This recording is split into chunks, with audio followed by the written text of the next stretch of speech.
Welcome to Luca and Miguel. Enjoy the video. In this video, I will show you how to replace the battery in your Ford Edge key fob. First, identify your specific key fob model.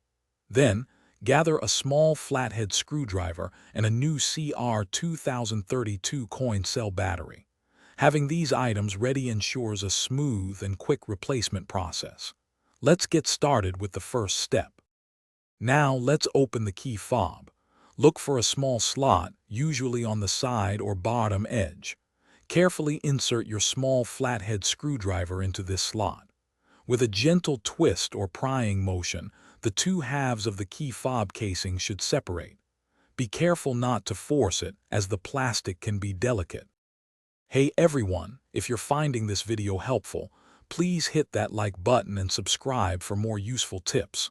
On another note, consider bringing your space to life with an Echo Dot smart speaker. It's a fantastic way to add convenience and entertainment to any room. You can find a link to the Echo Dot and other great deals in the description below. Now, let's get back to the video. With the key fob open, you'll see the old battery. Before removing it, take a quick mental note of which way the positive side is facing. Gently pry out the old CR2032 battery.